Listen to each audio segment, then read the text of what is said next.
Hello everybody, it's Mr. Second Amendment again here with Range Chris, and we are going to be doing some handguns today. So let's check out what we got. So the way it's going to work, we're going to do 7 yards for all the handguns we're going to be shooting, and here are most of the choices. So we have almost about 2 dozen handguns here. We actually have another handgun that we're going to save for last. It's going to be the special one. We got a variety of with or without weapon lights. Mainly what we have is going to be 9mm, 45, 38 special. We got a 44 Magnum, got a couple 22s, and we're just going to be giving our feedback on all of these different guns. All right, so out of all the handguns we're going to be shooting today, most of them still over there. What do we think? What do we like or dislike? What are our thoughts moving into this?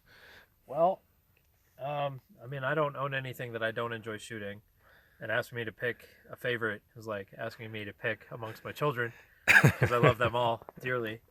I've never really bought a handgun that I wasn't totally like all in for, so I mean, I'm definitely looking forward to shooting the World War II 1911. That one is pretty sick. The Walther P99's got a great trigger. I'm looking forward to shooting the Glock 19X. I'm not really looking forward to shooting the Derringer. Not really looking forward to shooting the 44 mag, but I'd rather shoot the 44 mag than the Derringer. Yeah, I think that's gonna be true. Any wild cards or any guns that are gonna be strange for whatever reason? Probably besides the Derringer. With 22s, you never know if the primers are gonna be good or not, so that'll be fun. Might have some malfunctions. And outside of that, it's I think we're gonna have a good time. I think there's gonna be a little bit of pain from some of the shorter barreled, stronger shit, but it's gonna be good. It's gonna be fun. Awesome. All right, Mr. Tue, what about you? What are you looking forward to shooting? What are you worried about? What do you think is gonna be oddball or gonna surprise you? I'm looking forward to shooting the 1911s, the various ones you brought out. So that'll be kind of a cool comparison point between modern 1911s with a beaver tail grip safety, bigger safety that actually has like sights, versus the original, or at least in this case, the 1911 A1 of World War II vintage, and kind of seeing how that's going to play out, getting a refresher on that. The wheel guns, I love revolvers. The 44 mag, we only have 44 Magnum, not 44 Special, so we're just going to be sending it. Yeah, the Derringer, I'm not as excited about. That one, we actually borrowed it from Miss Texas, so thank you for that. So I've shot it before, and I'm curious to, well, not curious, I know how it's going to go, but what you're going to say about it, it's going to be interesting. The wild card that we have at the end, we're not going to talk about it. But yeah, overall, pretty excited. We're doing 10 rounds out of each of these guns, trying to incorporate a reload, so 5 and 5 for semi-autos, and just working it out for the revolvers, just to kind of get a little bit of exposure to the recoil, the handling, the ergonomics, and just trying to get a reload in there and give you guys some feedback. So it'll be interesting jumping from 9 to 380 to 45. I think we got some 357 Magnum, right? Correct. Here. Yeah, so trying to shoot these guns with 38 versus 357, that could take it. So yeah, No, what's our premise here? We're not doing this for speed. We're not really doing this for points. Yeah, so the premise, we just want to try to show you guys the different types and kinds and designs and patterns and calibers of handguns. Both Range Chris and I, we do a lot of handguns. That's kind of our bread and butter. I don't want to embarrass us now when you see our groups. I think they're going to be good though. But getting some feedback from guys like us on the different types and kinds of handguns, maybe a little discussion about what they're best for, and yeah, just to keep your eyes open of if you see something like this, at least you have a little more knowledge about it before you potentially buy it. So what about 40 caliber? Because I know we tried to find one. So ideally we'd like to have, a 9, a 40, 45, 10, 380, 357, 38, 44 mag, maybe even get some like 25 or 32 autos in here. But there's 2 challenges with that. One, the ammo apocalypse that's going on. A little bit tough to source everything. But 2 is neither myself nor Range Chris, we don't know this is an honest fact. We literally don't know anyone who owns a 40 cal in 2020. We just don't. Everyone either put in 9mm conversion barrels, sold it. That would be a gun that would be valuable to have.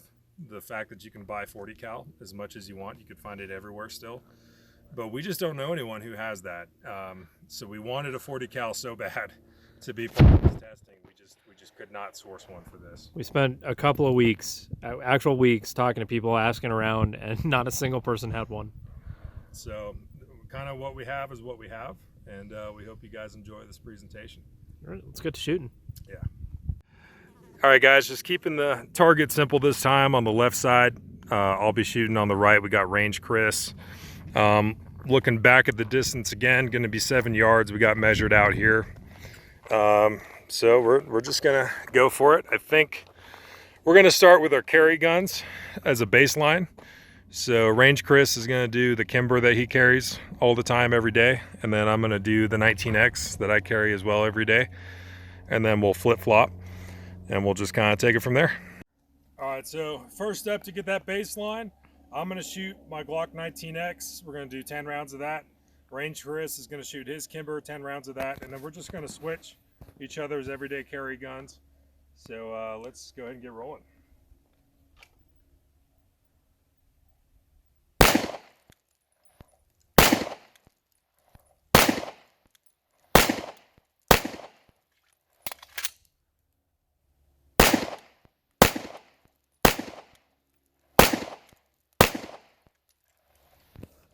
All right, so 19X, 7 yards, like we're gonna do everything. Center holes are about 2 3/4 inches. You saw the cadence of fire. Pretty pleasant in terms of recoil, not a big deal. Everything, at least I'm familiar with the Glock. So there's a baseline of the gun that I carry every day and how I did it. So let's see about range Chris with your Kimber. All right, so here we go. Whenever you're ready.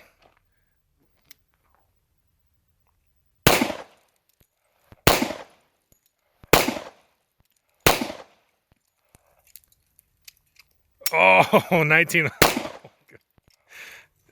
People are going to hate on us so much.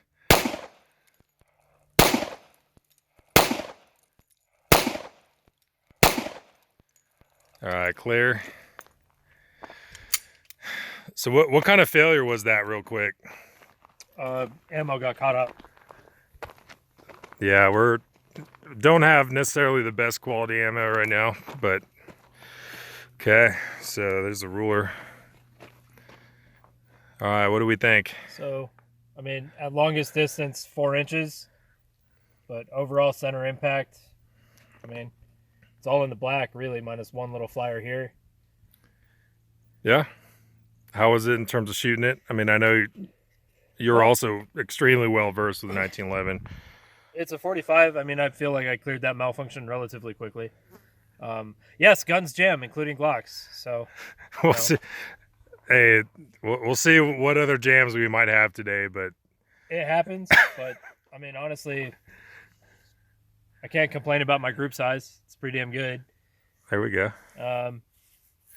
1911 triggers are pretty much unbeatable. They're some of the best out there. Definitely agreed. Absolutely. I feel like I'm pulling a little bit and flinching a little bit, but that's just me being a little rusty.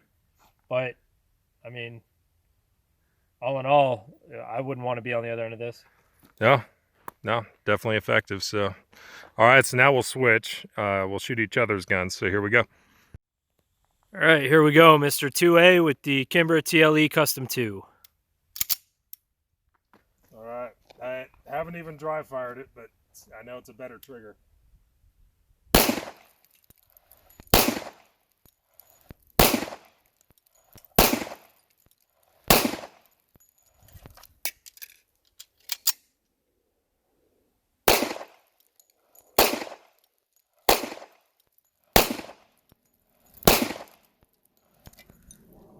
With the custom TLE2 from Range Chris here, at least for me, it's shooting a little high. It's shooting straight though. I pulled left. That was actually the last shot. So yeah, it's just a matter of maybe at 25 yards, these would come back down. But overall, pleasant. I mean, 45, it's a big caliber, but pretty slow by way of calibers these days. Also in an all steel government size frame like this, really not that bad, honestly, in terms of recoil. Your cadence was also a little slower with this than it was with your Glock. Yeah, I guess I was just trying to figure out that trigger from the onset. These are my first 2 shots. That was my last one, so most of it was really just going there. But yeah, a joy to shoot, honestly. And no malfunctions. No. Wilson Combat Mags. We have, for that one, we actually had the Federal, for yours and mine, we had the Federal 230 grain, standard FMJ. So yeah, I don't know if it just needed lube or what was going on. Maybe magazines for a 1911, that's a huge reliability factor. So when they get old or you got to replace the spring, it kind of is what it is. But awesome. All right, here we go. Range Chris on the 19X.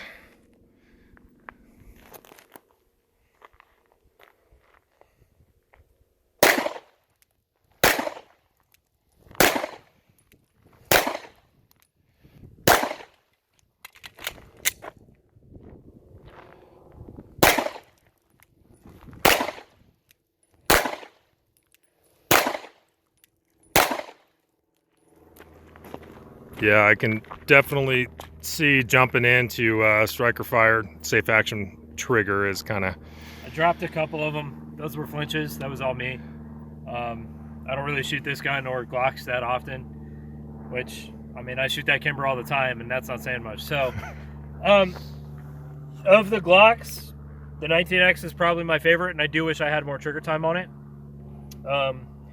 They fixed a lot of the problems that I have with their firearms. Are you talking about like the finger grooves and stuff? Finger grooves, kind of grip angle, texturing, just size, because this has the 17 frame with the 19 slide. That's why I bought it immediately when it came out. I mean, I'm by no means the world's best shooter, but let's see. It's not bad. Just a couple of flyers in there, but still, I mean, that's going to be an effective group. You know, 4.5. Probably about 4.5 inches with the extreme spread, but and then just going back just as a size, I think we forgot to do that. But yeah, overall functional, good to go. And say what you will about me, I mean, I'm not claiming to be the world's greatest shooter, so hey, no worries. We're that's why we're doing it. We're just showing everybody exactly what happens. All right, let's keep going. Up next, we're going to shoot the Smith & Wesson Model 60 with 38 plus P, which is a really great gun because it's super small and it's compact and you can just keep it on your person. It's really subtle and, you know, nobody's going to know that you got it on you. Kind of like that. Kind of, wow. Right? Yeah. You know, it's super, it's concealable. It's a really great gun. You know, it's just, it's great. So there are multiple ways to reload a wheel gun or a revolver. We decided to bring out speed loaders wherever possible. So that's what you're going to see us using here. But all right, Model 60, we got some 38 plus P in there. Let's let her rip. I'm going to shoot the first 5 all single action and then the second 5 all double action. Okay. See if I get the target while you're doing that.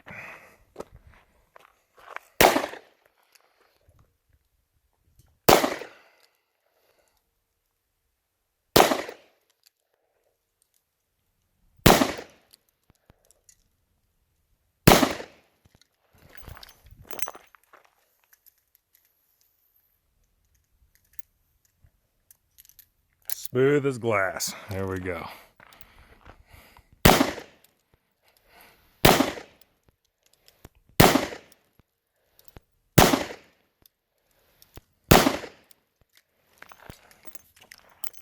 All right.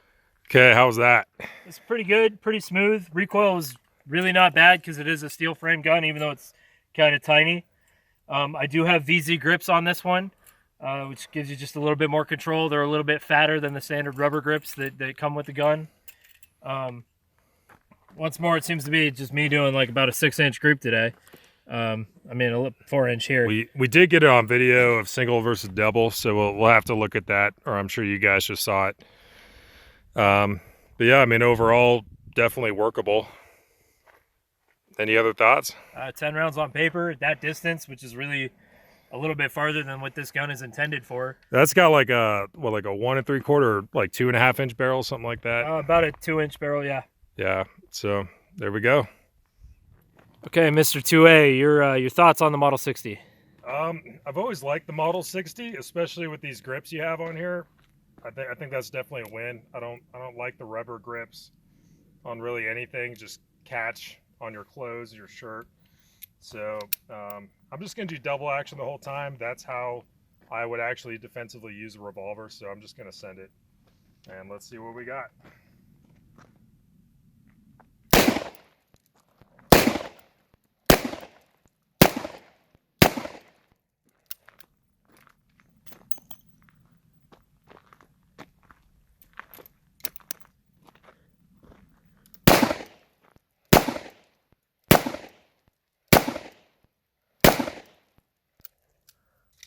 Definitely tell you, these were my first initial shots right here. Overall, about 5.5 from extreme ends on the centers. I mean, definitely can get the job done. One trick, we are loaded, but one trick that if it's your gun, you're familiar with it, you carry it every day, that you're going to want to do on like a double action revolver or, you know, anything like that, is kind of trying to bring it almost kind of getting that cylinder right here indexed and then drop it. So we're not necessarily doing a straight pull every time. We're kind of staging that cylinder. That's one way to do it. Some guys do the straight pull. I was kind of doing a little bit of both there, starting to get the hang of how the cylinder and the trigger is, getting that cylinder index before I actually let the hammer go. Overall, not bad. Regular 38 hollow point, that's not plus P. This will probably be a little bit better to shoot, but at least for me, recoil, honestly, not too bad. We're not there yet, but we're definitely going to get there. Yeah, still pretty good to shoot. All right, what is this and what are we doing? All right, Smith & Wesson Model 19 Classic. It's the 19-9. They released it about 2 years ago. So 4.5 or 4.25 inch barrel. We're going to be doing 4 rounds. Once that's done, we're going to load up the speed loader with 6. Also on the speed loader, we're using the Safari Lands for this one. So on the Safari Lands, you just push the body of it, as opposed to the HKS where you like twist the knob. So just trying to get a little different flavor going here. And Smith & Wesson's, the cylinder rotates counterclockwise. So for staging 4 rounds, we just got to know which one's coming next, which will be that one on the side of the frame. Okay, here we go.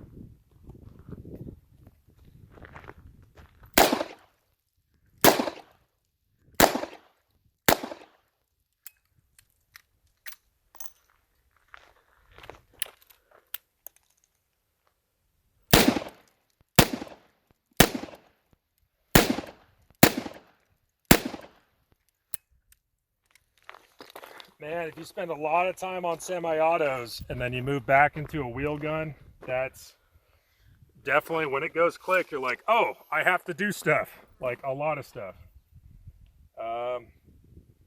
Probably about 3 3/4 inch from center to center. So, I mean, overall, that's going to work out.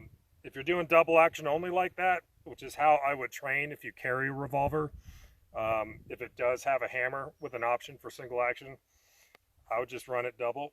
And when you do that, when you first get started, you can kind of drag rounds to the left or right. So I think some of those were going on right here. Overall, you know, pretty pleasant to shoot. It's a heavy gun, 38 plus P, not a big deal for this gun.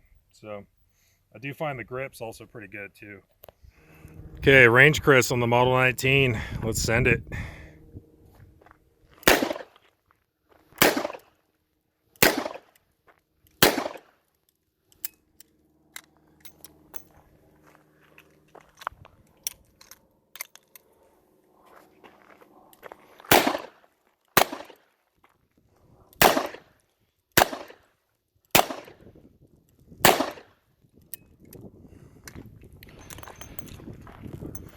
Okay, so what do we think? So this is my first time shooting this gun. I've got 3 flyers kind of all the way around as I was just kind of getting used to the trigger. I know that was my first shot, and then everything else just kind of brought it back in. I mean, end to end, center to center, we're looking at 6 1/4. But the majority of my group's pretty much dead nuts on, just all around the bull. It's a sweet little shooter. Not the first time I fired the Model 19, but it is, like I said, my first time with this particular gun. I like 357s. I like steel-framed revolvers. They're a dream to shoot. The triggers are great. They're just really quality firearms. Nice. Okay, so next we have Range Chris's vintage Colt Python. Was that 6-inch barrel? Yes. So these are kind of the old snake guns. Colt has brought them back. They haven't brought back a blued with wood grips yet, but we'll see what happens with that.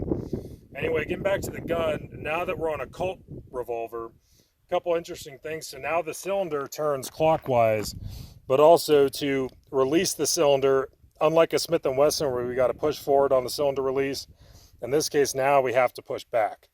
So those are just kind of some differences there. So let's see if we can work it out. Again, double action on everything.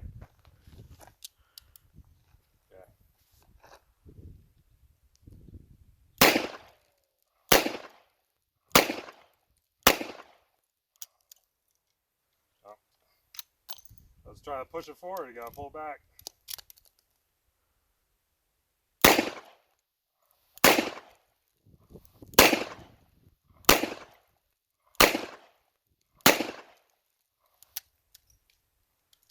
All right, let's go take a look.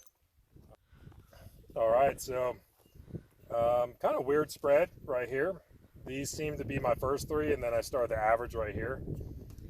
Extreme spread, under 3 inches, 2 3/4 maybe. It was pretty good to shoot. This thing, it's got an interesting recoil impulse to it.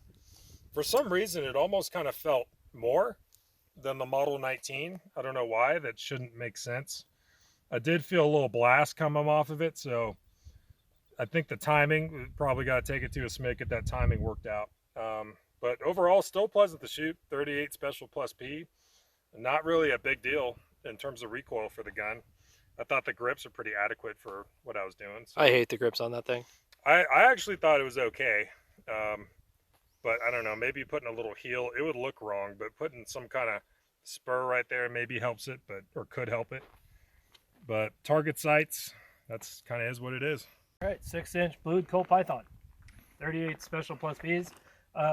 For this particular iteration, I'm shooting Golden Sabres, just because I had extras that have just been sitting for a while and I just need to burn through them. There we go. Always cycle your carry ammo.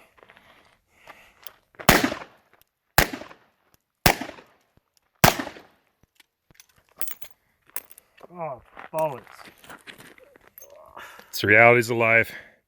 That's one of the risks of running this gun, or any revolver. Yeah, that's actually why I don't like the HKSs as much. Everyone's going to fight over Safariland or HKS. Why don't you just shoot what you got, and then because they're still in my pocket, that's why. Oh, there we go.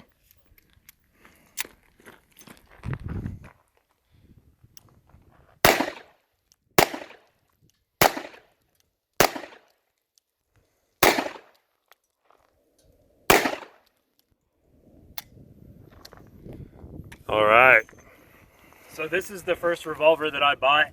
I've got a little bit more time on this than probably any other wheel gun out here, which is kind of why my target's looking the way it is. Yeah, shot placement was right on point. But then again, Colt Python also has one of the reputations for being one of the most accurate revolvers that's ever been manufactured. I don't know how they're doing the modern ones, but back in the day, these guns were almost completely hand fit. Everything about them was done by a human being. Outside of the initial machining, everything that this gun was finished by a human being. The triggers are just some of the greatest triggers you're ever going to find. It really was really smooth on that double action. Unlike the Smith, it doesn't have that lockup where it stops before it drops. So it's just smooth all the way through. Yeah, that really was nice. This one, I think if we were going to do a single action only round, you could probably put in some pretty tight groups on that. So, and unlike 2A, I really don't like these grips. I've hated these grips. I've been looking to get replacements for years and years and years, but I got relatively small Browning hands, so they really don't make gun stocks for this that I really have found that I liked. But I know they're out there, and I'm going to keep looking. But outside of that, there's nothing wrong with this gun. I am going to have the timing take a look at, because Mr. 2A did say he felt a little blowback. I didn't, but we'll see what's up. And as usual, stay hydrated, guys. That as a side note too, just like last time, we got the trash bag and the bucket. We're going to be picking up not only what we put out here and taking our target stand back, but we're going to pick up some of this before we go. So with that said, now we have the Astra. This is the 44 mag, so we don't have any special. This is all just 44 mag, 240 grain, I believe. It's kind of a cool story of when and how I got this, which I'm not going to waste time on it right now. But I basically traded a Glock 26 Gen 4 for this thing. Basically, the Astra is like a Spanish copy, basically a ripoff of, the old Model 29, the Dirty Harry gun. So that's what we're cooking with right now. So let's see how we do.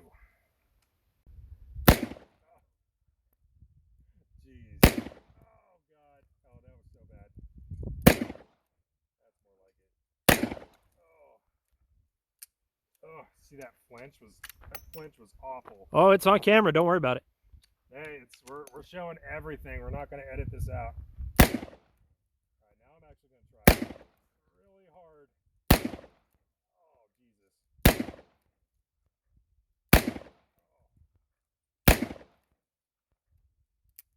Oh, okay, one more. Okay, so basically the Spanish rip-off of a Model 29 44 mag. Recoil was substantial, as we can expect. This was the whole thing. This, I think, was my second shot. I just dumped that thing super low. With that included, for about 6 3/4 inches. Without it, just over 3.5. So, I mean, man, there's no way to make this any better. Besides shooting 44 special out of here, this was just, I mean, it's got some weight. That recoil's pretty strong. Real quick, I just want to show everybody, if you can see these divots, all right, that's the 44 mag that's doing that. Those are the 44 divots. Yeah, we're starting up our 44 Magnum mining operation right now. But man, you don't want to shoot that unless you have to. Enjoy.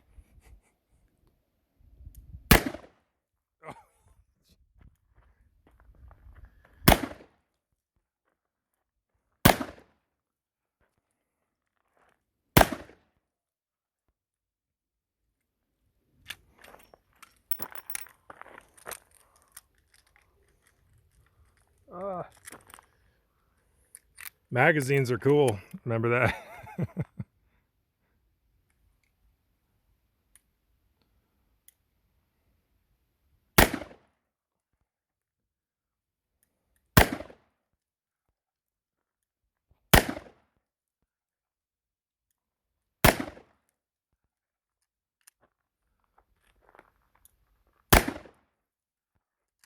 All right. One more? Okay.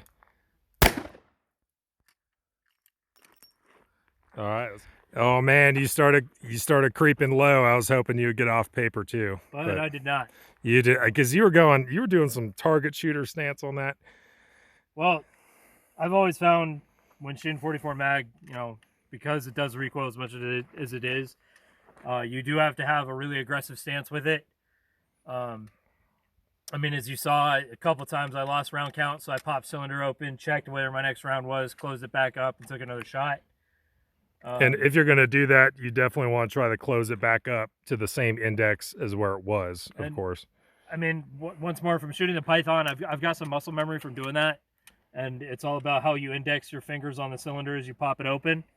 And really, you just want to get it just enough out so you can see the unspent primer before you close it back up.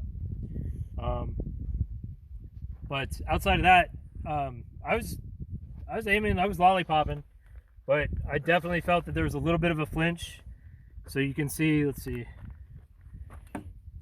so it's readable. About 3 3/4 for the spread, which is not bad. I mean, I'm happy with it. I'm not ecstatic, but I'm happy. It's not all one ragged hole, but 44 mag is a really powerful handgun. A lot of recoil. You definitely feel it when you shoot it.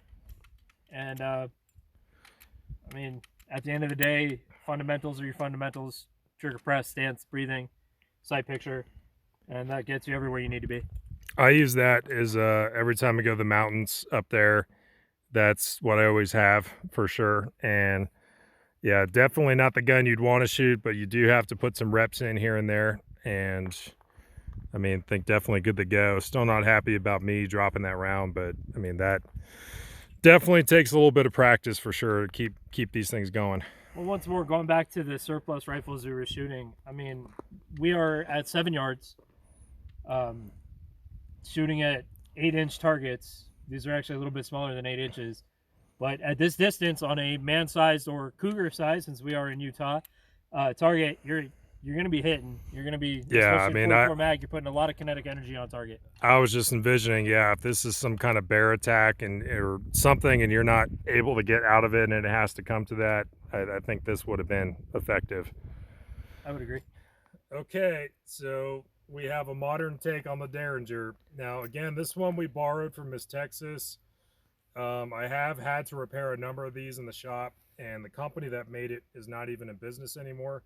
So just to limit use on the gun, Range Chris and I each are only going to shoot 4 rounds on this. So that's going to be 1 reload. So for those who don't know, we have a front sight that goes through the rear notch of this barrel. It's got this cartoonish kind of rib on top. To go ahead and load it, you have to unlock that first like that. And then the barrels go pointing everywhere. And when you have it like this, so I'm just going to go ahead and make sure we're safe. I have shot this gun. Not a good time, but here we go. So we're going to drop the rounds in, keeping the barrels pointed down range. Close the lock. Pretty much, guys, as you can tell, this was like very up close and personal. Not really meant to be reloaded under duress. So we just cocked the hammer and hang on. Here we go. Oh boy. You're on paper. I know. I didn't expect to be on paper. Oh, geez. Okay. So we're gonna pop that out. I don't even know where the second. Oh, I see the second. High and right. Yeah. Okay, we got live rounds in again, so we're gonna keep that pointed down range while we're attempting to do this. Okay, let's just do it.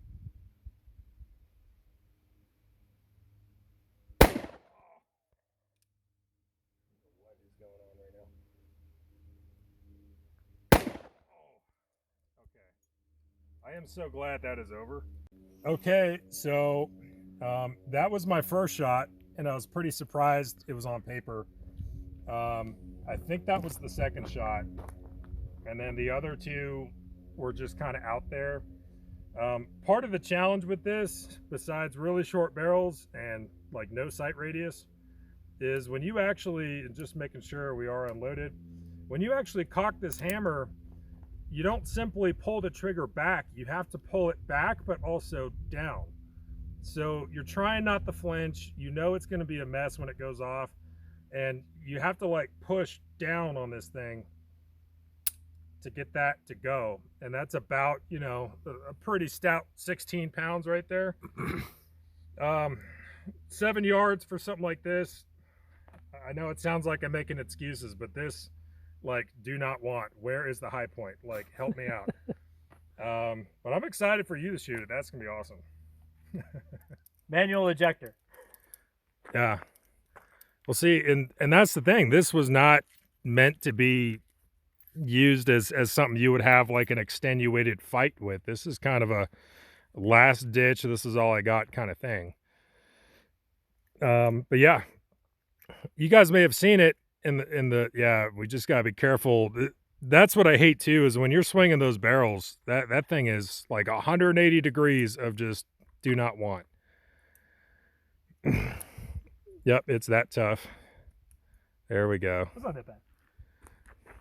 It's more of an alignment thing. Of course, you always have to watch your fingers and hands when you're doing something like this gun. So here we go. Let's see.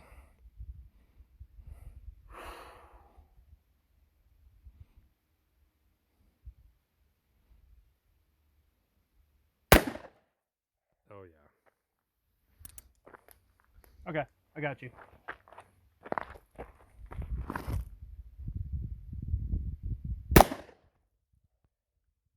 Man, I'm not anywhere near on paper. Oh, there I am. Yeah, for the fact at least one of us so far has hit paper at 7 yards with this thing, I think is probably an act of God.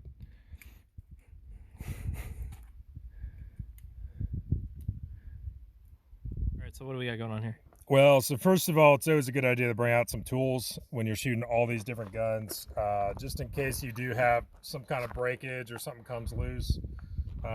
What appeared to be looking like this screw right here came loose. It's actually a matter of that cracking right there.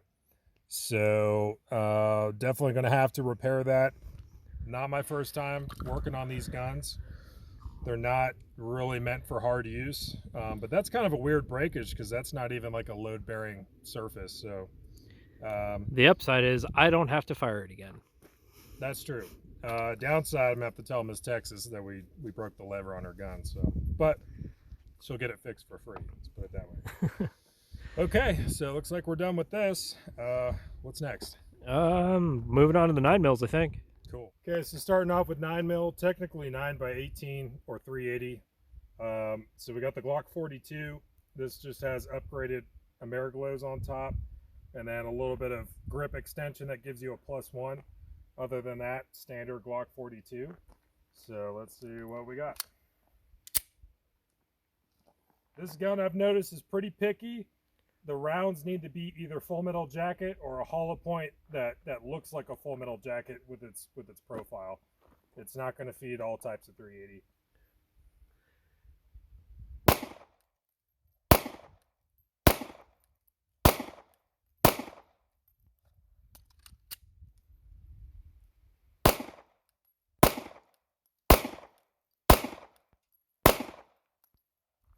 So pretty big difference here when it comes to kind of the pocket, really small pocket carry gun of the past versus kind of what we have now.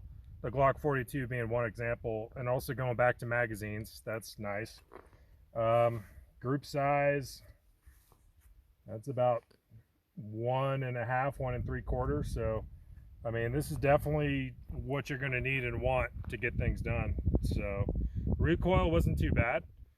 Even for my huge hands, at least with these extensions on here, it was definitely enough to hang on to. So yeah, overall pretty nice. Okay, here we go.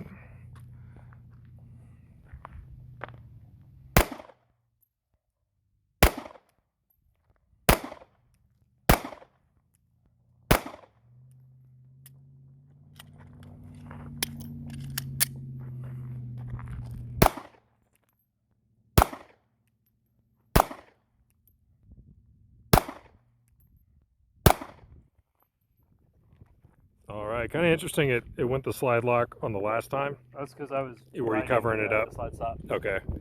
So, not the world's greatest groups today, but everything has been combat effective, and that's really all I can ask for, honestly. I mean, I'm not trying to beat Jerry Mikulik or anybody in a points competition. I'm just trying to keep rounds on paper, downrange. So, a little bit of a spread. Once more, I've never shot this gun before today, but I'm pretty happy with it. Yeah, I also think Glock triggers, at least the factory stock triggers, you really need to be in the business of putting in a lot of Glock time to really kind of be comfortable with the mushy wall, just to be honest. So, I think like Range Chris said, combat effective. I mean, things are happening. Definitely, we went from zero to hero from the Derringer to the Glock 42. I mean, huge improvement. So I'm not going to give myself any excuses or anything. This is all me. It's just, you know, just familiarity and putting in reps. nice. We'll go ahead and mark up these holes we have on the poster board and keep trucking. All right, so we got Range Chris's original Gangster P99 Walther. So this one, I haven't shot it, but I have dry fired it previously. Pretty awesome reset on that.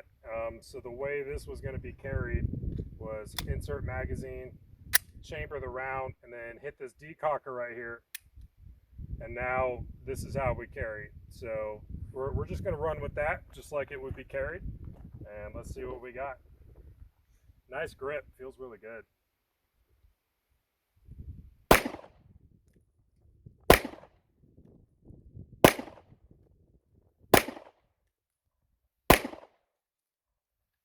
Got that paddle release.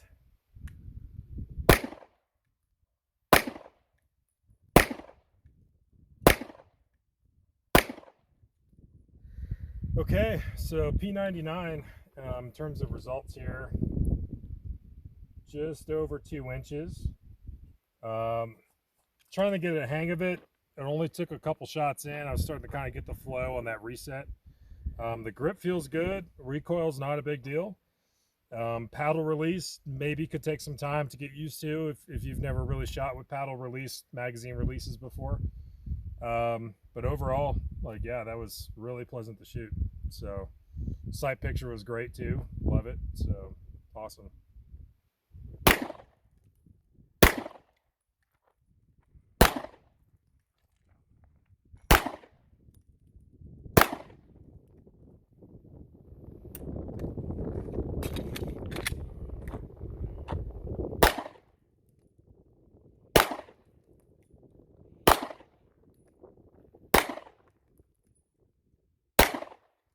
Okay, so 3.5, 3.25 for group spread. It's not bad. Reset on this is super light, super small. Like, I don't know, just it's millimeters, just a couple millimeters, and you're back on that trigger. And if you're not careful, you can actually double tap this thing on accident. Super sweet shooting gun. Just a classic. The Gen 1 is just beautiful. I don't know what else to say. It's super ergonomic. Controls are really easy to work with. Still in use by German Polizei. It's just a fantastic little firearm. Nice. Do we think that'd be something? I mean, that's kind of what this whole video is about, is looking at very different types of guns that we're rolling out and then see if you can find it used or brand new local to you, if it's worth the buy. Would you consider this worth a buy if you can get it for a decent price? Or so I got this for $500. Like, saw a little 3x5 index card at Oak Tree. I'd always wanted a Gen 1 P99, so I snatched it up and I called the guy, and within the end of the week I had it. If you can find one for less than $700, definitely buy it. The Gen 1s are getting a little rarer now though. Pretty much everything after it's not going to have the little ski hump in the trigger guard. It's not going to have the extreme angle on the front either. They changed the ergonomics on the plastics, and they changed the slide design. So the modern ones are good guns. I got nothing bad to say against the PPQ, the current model P99s. Stay away from the Smith & Wesson 99 though. That thing's junk. Outside of that, just if you can get a Gen 1 for less than $700, definitely say pick it up. I mean, it was a real nice shooting gun. Okay, so now we got one of the serious granddaddies here from John Moses Browning. This is Range Chris's Browning High Power 9mm. This one was in use forever and still is, depending where you go. This is the gun that was kind of his final real semi-automatic pistol. John Browning, Range Chris and I, huge fans. So this kind of started on 1911 design, but included some improvements like no barrel length, kind of a closed-in slide, no more bushing kind of setup like that anymore. So this was kind of the latest and greatest from John Browning before he unfortunately passed away. So legendary military police handgun. This thing is awesome. So let's go ahead and shoot it. Put my ear protection on. I'll just magic edit that. Okay, here we go. Man.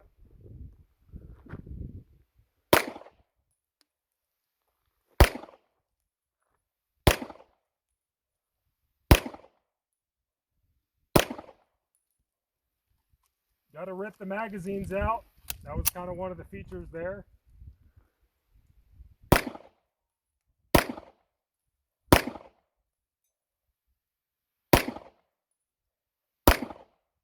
All right, you said you had 2 complaints. So I love the design and the mechanics and also the history, and compared to its time, this was the best thing since sliced bread.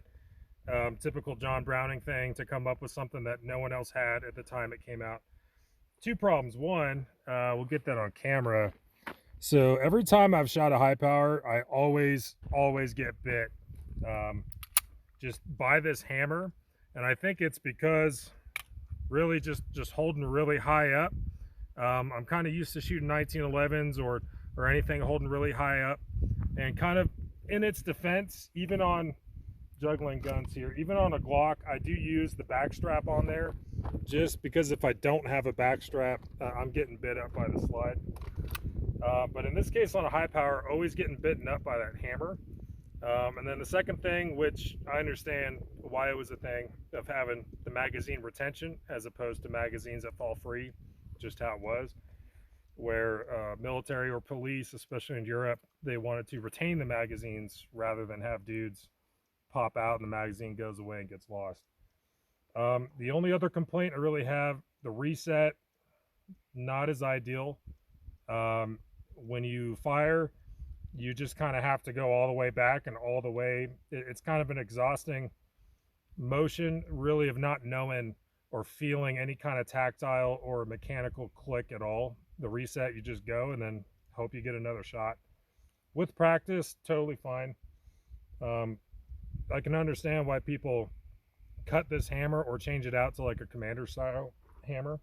In terms of results, I mean, it's getting the job done.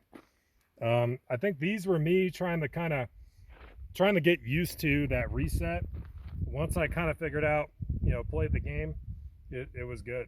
Sight picture, like it too, so good to go. All right, King of Nines.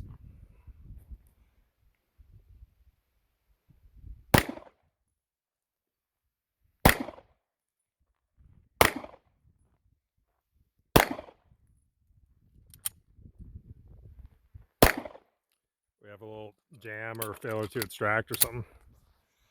Just my thumb caught on the slide stop. Oh, okay. That was a malfunction. A little double feedage there.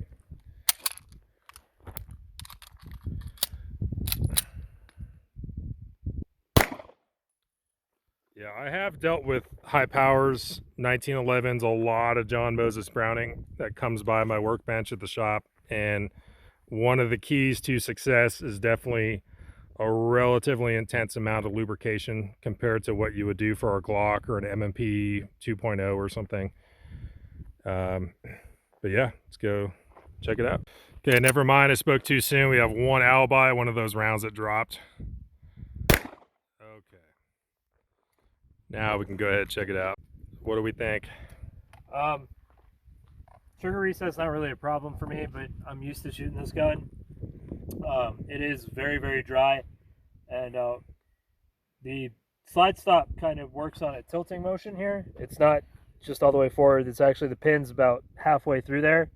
So if you ride this too high or you push on it at all, you can get the slide stop to engage, which can cause malfunctions. Once more, not excuses. This is just part of how the firearm works. Right. Was what we were seeing back there? That one time, yeah, I was riding a little too high, and it caused the slide to catch up, which is that first malfunction. The second one was a genuine double feed, but this gun was a rental gun, and it's very old. I have changed out all the springs on it, but that doesn't mean that everything's still within tolerances. Yeah, that one might also need to be looked at. I mean, I'm just thinking of the things that I would do, not with a vintage, Belgian one, but maybe a modern production one. And this Definitely, is the 75th anniversary. yeah. Made in 2010. I picked it up in I think 2012. It had been on the rental wall at Oak Tree for quite a while. It was one of the more popular guns. I got it for a smoking hot deal, because since normally these things run about $1,000. Yeah, so it's the kind of gun I think if I were to look at it, I'd probably smooth down some surfaces, mess with that hammer a little bit, and I think you could seriously make one of these a pretty nice gun to run and race with. But definitely for its time, considering everything else that was available, I would have grabbed one of these if possible. It's just a shooter. Oh yeah. Groups, again, we're looking at combat effective zones. It's kind of interesting. Both of us had 2 flyers outside the black, just kind of in different ways. But yeah, at the end of the day, besides biting me and having a non-existent reset, you got to give respect where it's due. That thing is still kicking around today. Well, mechanically, one of the reasons why it doesn't have a reset is because the trigger and the hammer are not connected at all to each other. There's actually a transfer bar in the slide assembly where you pull the trigger, it pushes a pin up, which depresses one side of that transfer bar, which then pushes down on the sear, which allows the hammer to go forward. So to get a tactile feel out of that, there's a lot of work you got to put into it. Yeah, and it was kind of a trendsetter for that kind of mechanical design at the time. I think one thing that does hurt traditional 1911s or high powers or even Browning pocket autos and things, again, just using the Glock as a comparison point, we can see that on the top of the slide, I mean, there's so much exposed barrel and ejection port when this thing actually is coming back. And you compare that to an ejection port on a standard 1911 or high power, not a lot of wiggle room there. Your ejector, extractor, everything has to be just right. So that's kind of a sign of the past. And but overall, I think that was a pretty cool shooting experience. All right, so now of course we're going to bring out the Beretta. In fact, we have 2. We have my 92 FS police special. Actually, was an evidence room gun. Got it super inexpensive at work. Awesome gun. At least for the range, for sure. I do have the G model decocker that I installed on both of these, so you're not able to put it on safe or accidentally have it go on safe. So decocker only at this point. I go back with the Beretta, so does Range Chris. I had one on each deployment, and it was a gun I hated so much when I was in, but after kind of seeing the grand scheme of why I hated it and what was wrong with it, a lot of that being maintenance, worn out parts, things are not happening when they should. I have a whole video on it if you want to check it out. But I always say the Beretta M9, not for small hands, but if you have bigger hands like I do, I've always enjoyed shooting it as a range gun, and I do think it is a quality firearm, provided maintenance and springs and things are being changed out as needed. So here we go. I'm going to shoot it like it's coming out of the holster. So of course we're doing double action first, everything else single action.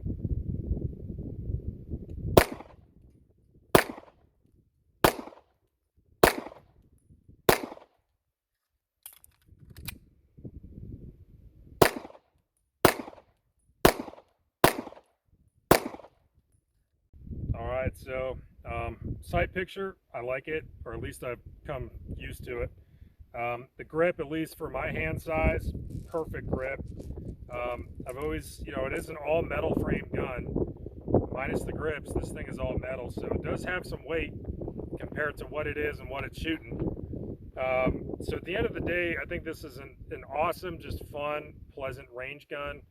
If you have super small hands, may not be the thing that you're going to want to hook up as a range gun. I also see it still today. If someone was going to conceal carry this successfully, maybe there's an old school cop who still is carrying one that they got issued in the 90s. I would not think they're crazy. This gun is still effective. We can see back on the high power, we're talking about that ejection port issue. Comparing it to a Glock, I mean, that's one pretty serious feature of the Beretta, is there is very little chance that you're going to have brass having challenges getting out of there. But you take on the consequence of having a pretty open slide, which the sandstorms in Iraq were awful for that. But in terms of downrange, I mean, we were getting it done. This is definitely combat effective for sure. Okay, here we go, range Chris on the 92 FS.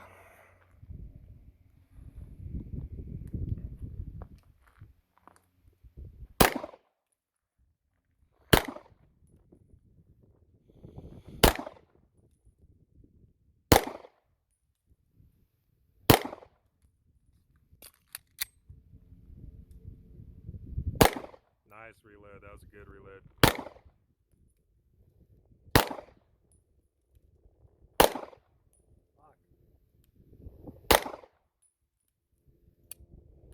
See that flinch? That was horrible. All right. I mean, that flyer says everything. It's just terrible. They should just throw me away with the garbage. But minus that flyer, that's actually the first pattern we've had all day between both of us where all the holes were touching. Kind of in an interesting heart shape. So, kind of weird. like 2A said, both of us have a lot of history with this firearm. Before I even ever dreamed of going into the military, my best friend's dad was an LAPD motor cop. The Beretta 92 FS is the first 9mm I ever fired.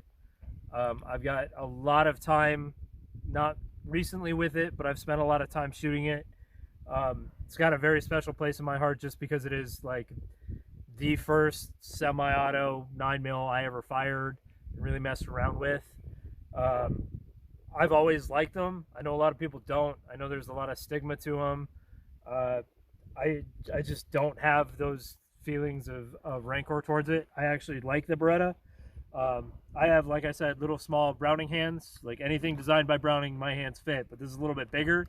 I still find this gun to be incredibly ergonomic. The trigger is very, very smooth. The double action is smooth. It's got a good solid wall and breaking point. I know people hate this gun, and I don't understand it. But you know, you like what you like, and this is just something that I have never had an issue picking up and shooting. Yeah, I mean, and since you were saying that, that was actually the first handgun that I ever shot was a Beretta 92 FS many years ago when I was a kid. Just the first handgun, period.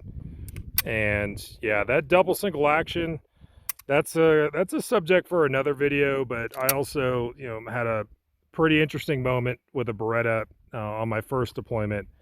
And boy, I was real glad it had double action for the circumstances that were going on. And that's kind of a separate video in itself. But in terms of the gun, yeah, Speak for themselves. Speaks for itself, man. That is effective. That is cleared hot.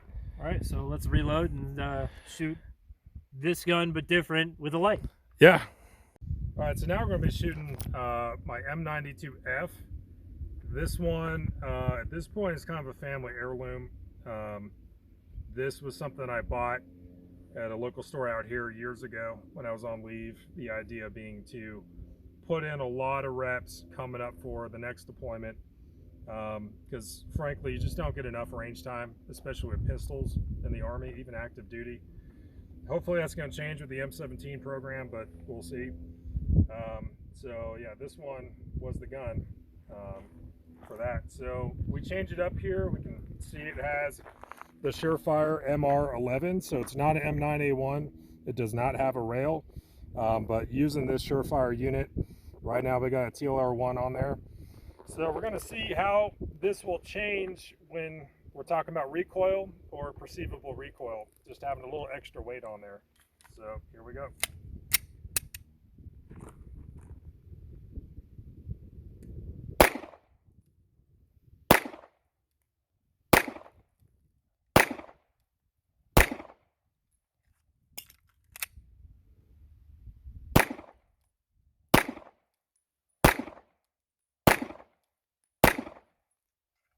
All right, so we got the Beretta with the TLR1 weapon light. How did that change things? Honestly, not as much. I didn't notice like a serious perceivable difference. I think pretty much if you shot the other one, you've pretty much shot this one with the light on it. Did not really change things too much. Again, we're still doing a combat effective zone. Again, recoil super easy to deal with. It's an all metal gun. It's got some weight, but you get a little bit of positive on that from having less recoil. So yeah, I mean, this is good to go. All right, I've never fired one of these with the light on, so we'll see how this goes.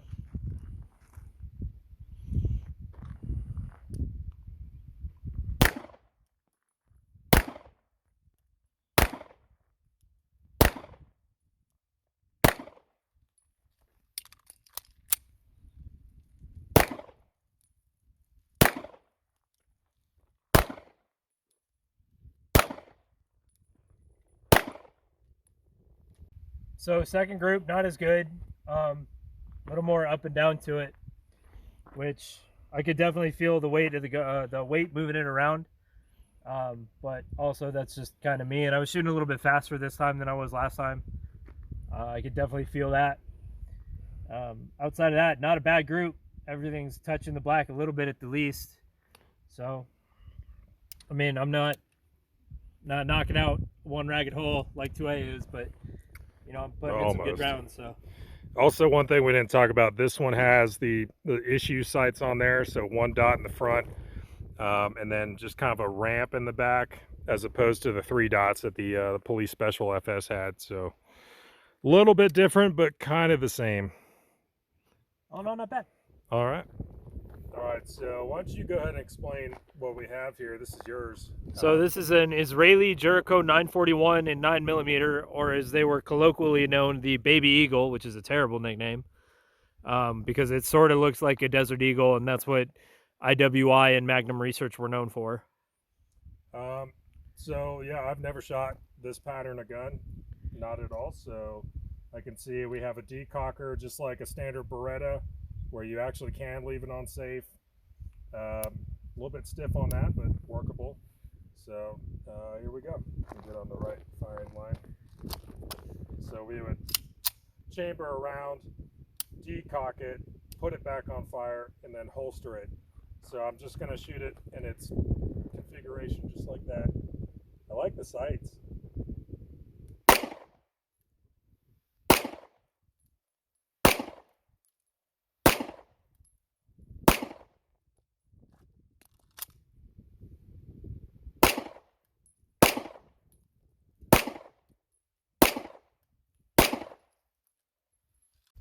Okay, I do like the sights, pretty awesome on that sight picture. The grip does feel good. There's no weird hammer, spur, anything hitting me or cutting me up. So, I mean, that's pretty good. In terms of group size, that's the size we're looking for. It is a little high to the right for me. Curious to see how it's going to do for you. But yeah, at the end of the day, not bad. Maybe a little bit complex with a double single action with a decocker that also doubles as a safety, but in terms of shooting it, yeah, not bad. So I know a lot of people might be asking, you know, oh, why don't you guys have a CZ75? But if you actually look at this, it's very similar to the CZ75. It's got the internal rail system. Yep. It's actually this gun, the CZ75, and the Italian Tonfolio are all three based off of the Browning High Power, and were just changed a little bit to suit the needs of the people who were making them. So that felt very similar to me as shooting a 75B. So, I mean, if you've shot this gun, you have a pretty relatively accurate idea of what a 75 would be like. So let's see what happens.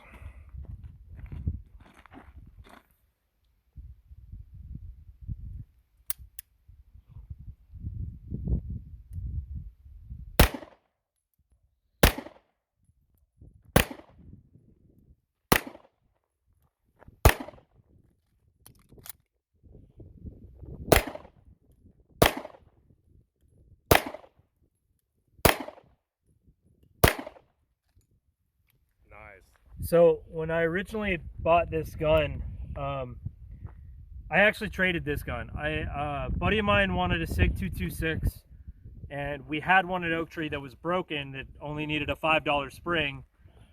So I convinced the manager at the time to sell me the broken gun for dirt cheap so I could train a friend of mine, John, for this. Because John had let me shoot his Jericho because, long story, but John let me shoot his and I loved it. This is a fantastic firearm. Well, yeah, I mean, results are speaking for themselves. And that's the best group I've shot today. The trigger is just immaculate. I forgot how good this thing actually is. Because in my head, I always think it's got this really long double action, and you really got to get your finger all the way out there to get on it, just like a CZ. And with my little smaller hands, that irritates me. But then it kicks into that single action, which is this nice, short, crisp, solid break. Yeah, that single action was pretty outstanding.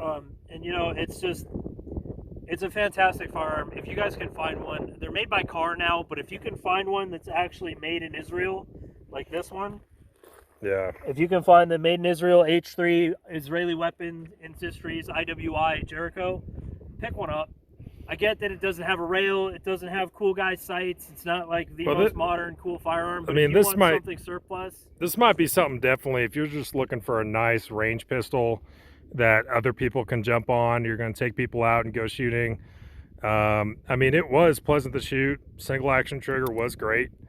And I mean, obviously the gun is capable of accuracy with a little bit of practice. I mean, that's doing pretty good. I have no complaints about this gun. It's one of the best purchases I've ever made, and I would never ever sell it. Awesome. All right, so we got range. Chris's Gen 3 Glock 19. It's got some Trijicon HD sights on top. Glock 19, kind of a great size in all aspects, except if you have bigger hands like me, you're starting to kind of lose on the frame. You can always add a grip extension, and that's why I just went for the 19X or a Glock 45. I mean, there's all the grip you're going to want on that. So we're going to shoot this and see how we do.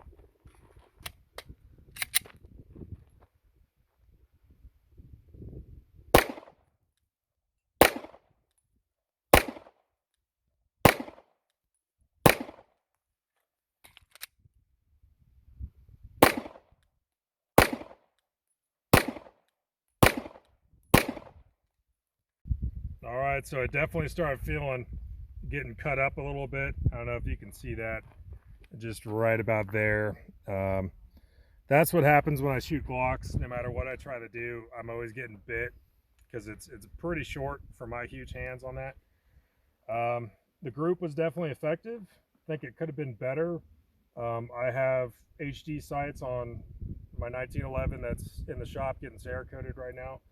So, I mean, that's a pretty big window in the back. They're meant for quick, rapid acquisition. They're not meant for extreme precision target shooting.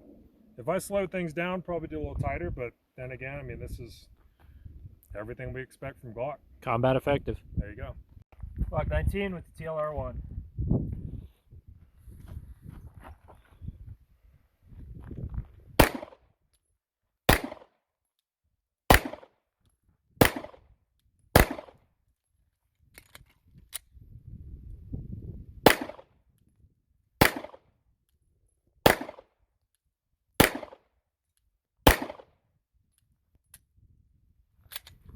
All right. You think that was the mag or? That was me riding the sled stop. Yeah, I have to make. Anytime that happens, it's usually just me riding the sled stop. Yeah, that usually happens on some other designs for me for sure. So once more, my group ended up being a little bit more vertical than centered, but also shooting just a little bit to the left. But that, for me, that tends to be not gripping as hard with my left hand as I should be. Or if I'm pulling to the right, actually no, usually too much finger on the trigger too. Outside of that, I'm not going to complain about this. The only reason I bought this gun is for work reasons.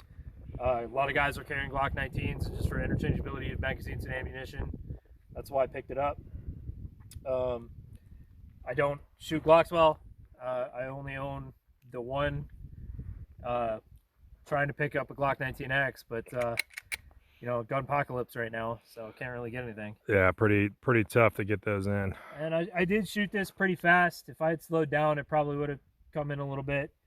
But I'm not gonna lie, we've been out here for a couple hours now, and I think both of us are getting a little impatient. We'll slow down on some of the next ones though, but this is just kind of yeah. Well, I think it's kind of good because some of these pretty much everything we have left besides the 22s, I mean, they're duty or defensive, military or law enforcement, either currently or at one time. So being a little bit out here, getting a little drained, and just kind of going through the motions, it's kind of the, simulating, and also I'm shooting a little bit faster on these defensive guns of like, hey, this is what I would do, trying to be accurate, but also fast and shoot well. So, yeah. And I've done nothing to this gun. It's pretty stock, so like most stock Glocks, it's pretty trash. Okay, we got Range Chris's Smith & Wesson M&P 2.0 long slide. I love the color. It has manual safety on it. Not as big of a fan for a gun like this. Some people want it. I'm just going to ride on top of it just like a 1911. So here we go.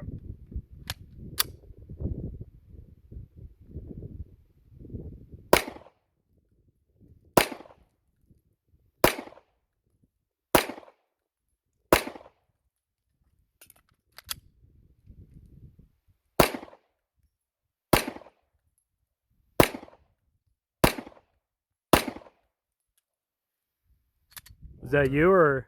Yeah, that was me. That's kind of one of the reasons I don't like it. It's putting my thumb right there to ride on top of that. So let's check it out. Okay, so I mean, M&P 2.0 long slide. Definitely, if you're going to sit there and take your time, you're getting pretty fresh on the range, just getting right out there. These do shoot really well. This shot, pretty pleasant to shoot, pretty easy. I would actually love the same thing, just minus the manual safety, which you can delete. So if you buy it with or without, you can change it later. Otherwise, yeah, I mean, good to go. Natural point of aim was great too.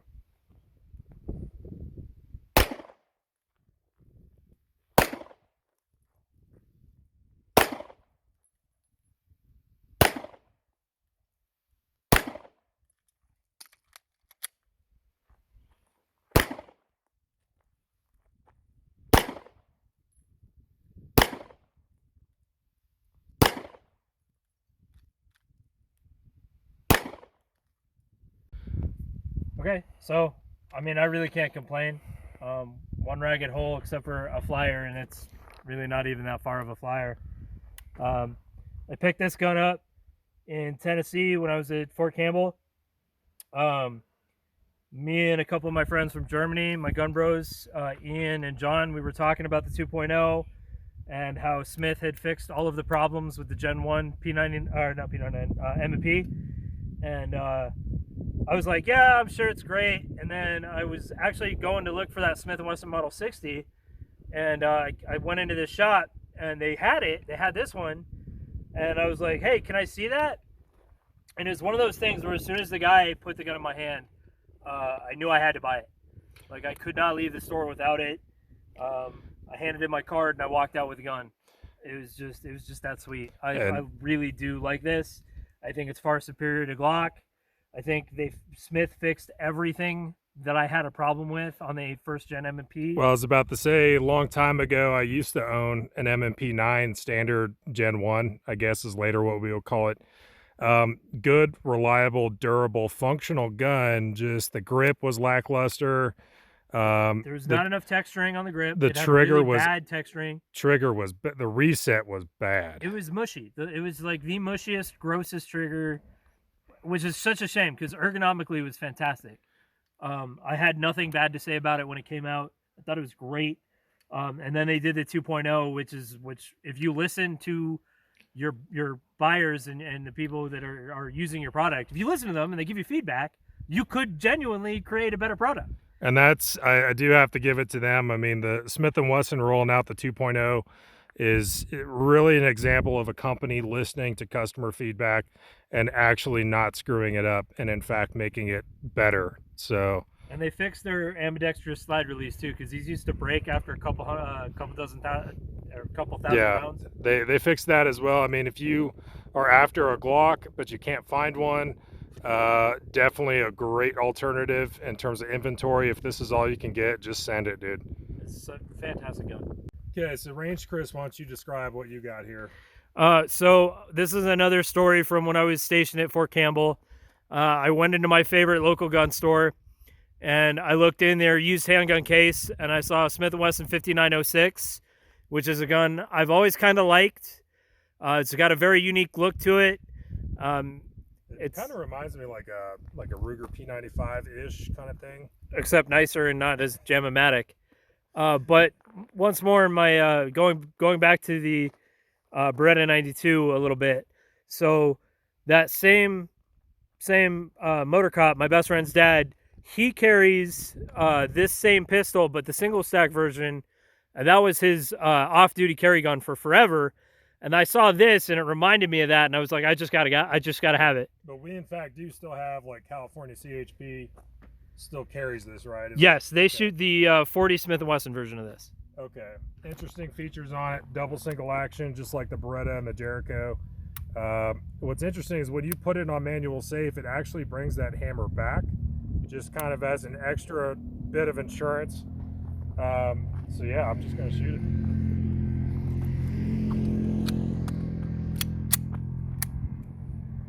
Careful on that reset. This has had some trigger work.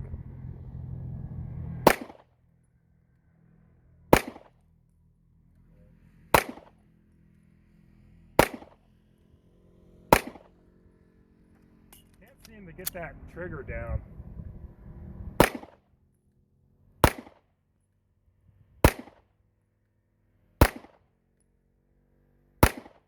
So not bad for a gun you've never shot before. Yeah, I mean, it's kind of getting used to that trigger, and you said there was some trigger work that was done to this. So just randomly jumping on a gun that you've never shot before and just making results, that's what I think the mission should be for all of us. Getting back to the Smith & Wesson here, this is kind of going back in time before they started moving into the polymer framed modern service duty safe action striker fire pistol. So this is kind of what it looked like back then. Still in service, kind of an interesting barrel profile there. I wonder if that's for dirt or having something to catch it, not sure. Overall, it is, combat effective zone. It's going to get things done. Yeah, I think definitely would take some time to really learn how to use that double single action, and then in this particular case learn how to use that trigger, and especially that reset. It was kind of interesting. So yeah, overall nothing was biting me, nothing weird was going on. Just would take some time to train with.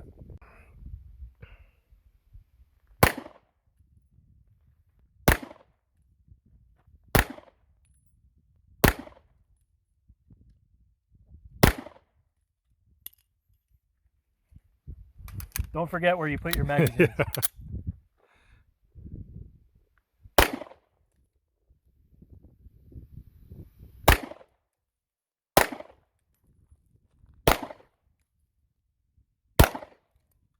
So when you were moving on some of those last shots, it seemed like some of them were going off a little fast. Were you? I was speeding up, which was causing me to flinch, which is this little dip right here. I mean, the majority of everything is right over here, so I'm not going to complain about that. That's still good, still tight group. I really liked this gun. It was actually a trade-in. The guy that took it to that local gun store, he wanted to get a Glock. He just retired. This was his service gun. He was actually on the personal security detail for the mayor of Clarksville, Tennessee, and it actually says Department of Safety, Tennessee on it, which I think is super cool. I don't know why, even if you hated that gun, I don't know why you would give up a gun that you had a personal service or duty related connection to. That's kind of crazy to me. But it's heavy. It's heavy.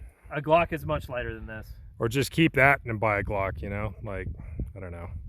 I mean, I wouldn't have got rid of it, and I probably won't. I mean, I love shooting it. I think it's super fun. It's also one of my carry guns, so I really like it. All right, so now we got Range Chris's P320. It's going to be their full-size variant. Not too far off from an M17. There's a little bit of differences in that. Kind of have a story with this too. Yeah, this guy wins awards with this gun. So it was a good time. We went to Fort Bragg. It was a pistol shooter, an M4 shooter, and a 249 saw shooter. It was a 3-man team. from each unit, kind of representing in the Force Com marksmanship competition at Bragg. It was the first year they were using the new M16.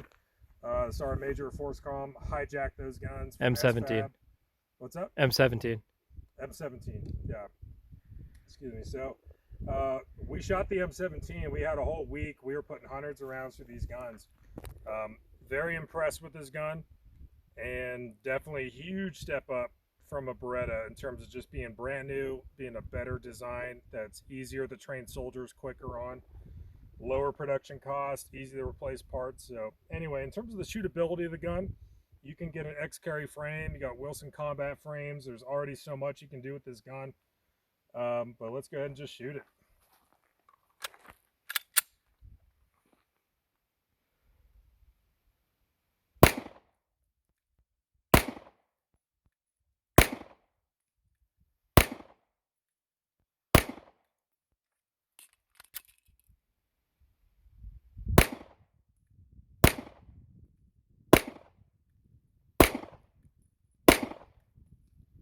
So that result kind of speaks for itself. I mean, I do have a little bit of a background, at least with the M17, getting all those reps in, shooting 320 since then. That's definitely, I didn't want to bring it out till now. 320, probably the VTAC edition. That's going to be my next handgun purchase at some point here. But yeah, I mean, that is, again, like I was saying, it's simple to train soldiers how to use this thing, or law enforcement or civilians buying their first handgun. Not a lot to it by way of how you have to use it. There's no safety decocker, exposed hammer, none of that. It's just a nice point and shoot kind of gun. And right now we just have the basic offering. You can still do, you know, there's all kinds of triggers. You can do the straight trigger, drop in. You got the X-carry frame. I mean, pretty happy with the results here. So I don't know what else there is to say. I think that group just speaks for itself, man. Yeah, that last one was the flyer right there. So I was hoping to keep it all in one hole, but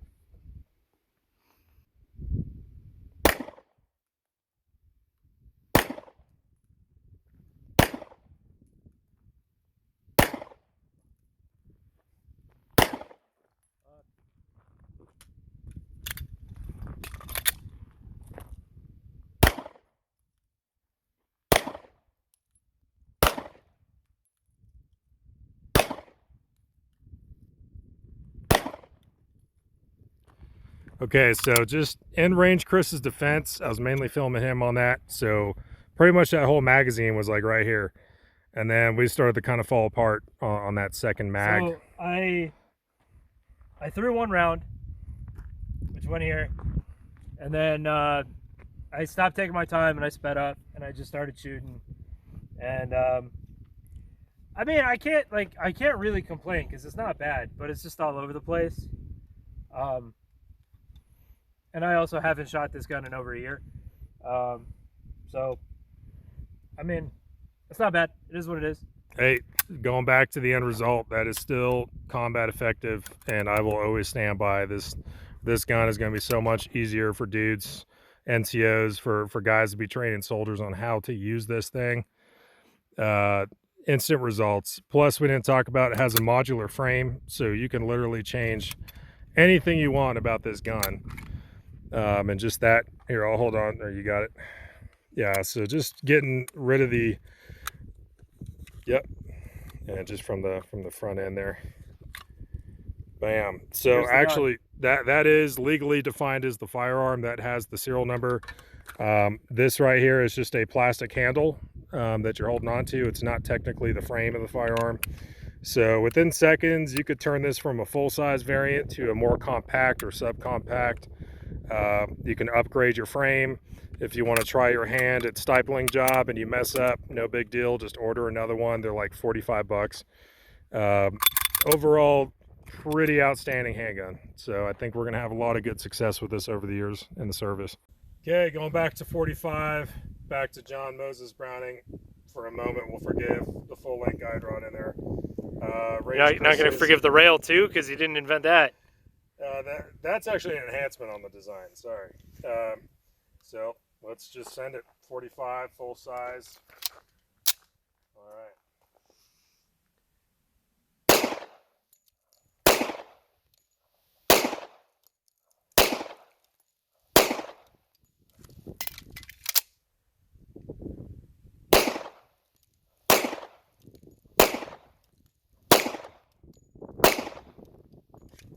Okay, so yeah, Range Chris has two Kimber TLE2s. This one has the rail though.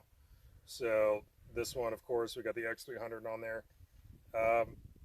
What else is there to say, man? These 1911s, 45, even 9mm, all steel.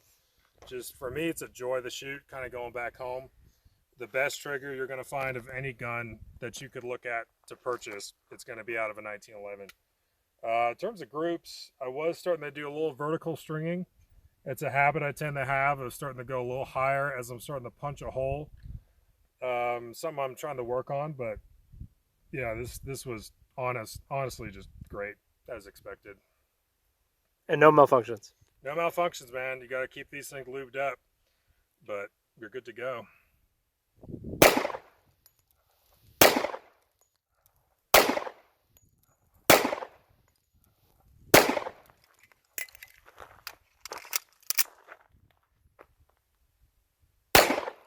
Through that one.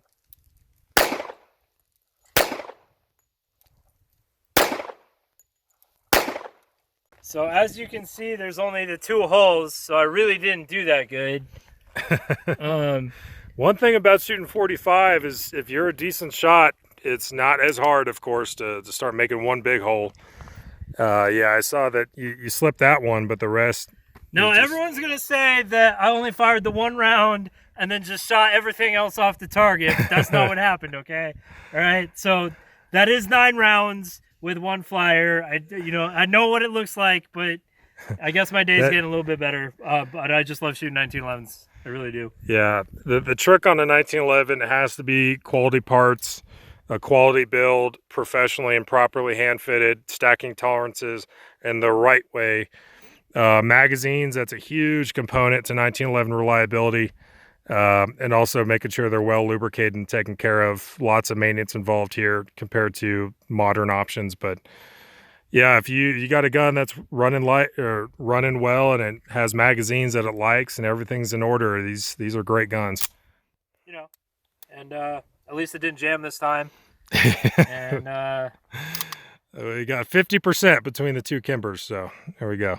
Okay, so what we have here, 45 Jericho. Right, this one made in Israel. So pretty much Range Chris's 45 version of what we already shot a couple handguns ago. So we'll see how it goes. It looks like insert mag, chamber the round, decock it, put it back on fire, and then holster it. We only have 1 magazine for this today, so there's going to be no reload component. We're just going to send it. First round will be double action, like it's coming out of the holster. Actually, if we really want to be appropriate, we should pull it out and then chamber it. Israeli carry, there we go. Yeah, take it off safe too when you do that.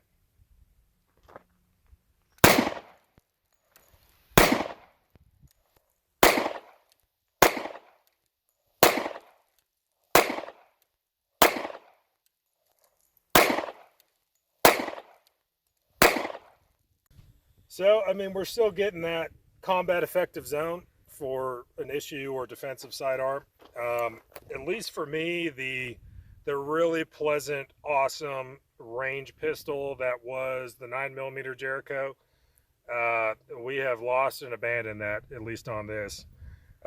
Not bad in terms of recoil. It just, the gun seemed to be going kind of everywhere. I was trying to keep it under control. That double action trigger was not ideal. It was smooth, but there was a lot of weight on that thing. This thing, I don't even know how to describe it, man. It's the difference between maybe driving a Corvette that was the 9mm Jericho, and now we're just rolling down the Oregon Trail in a wagon with this thing. I don't even know what else to say. Not bad. The grip was good. Nothing's biting me. I'm not getting hit by anything. It just felt like a lot was going on. I think on this design, probably 9mm is the way you want to go with this. So I don't know. I don't know what else to say. Believe it or not, this gun is not technically an IWI or a Magnum Research. This firearm belongs to Carr, everyone's favorite company. No. So Carr bought Magnum Research after Magnum Research bought IWI. So they have all of the rights to this firearm. So the made in Israel thing, is that just the frame or? It is made in Israel. Okay. At the H3 plant, but they redesigned it. So in the 9mm, the mainspring runs pretty much the length of the grip. Okay. And in the 45, in these new ones, because originally Jerichos did not come with this rail. Right. Okay. Right. So that is, Carr decided the guns needed rails. That's why you can find Jerichos with polymer frames now. And the mainspring on this one runs pretty much only about halfway. So that would probably explain why you have that stiffer trigger, why it's a little harder, and why it's not as nice. Yeah, dude, I didn't know how else to describe it. I'm like, this is so not the same, like at all. And more reasons than I can account caliper for, so I don't know. All right, that makes a little more sense now. But let's see what we got.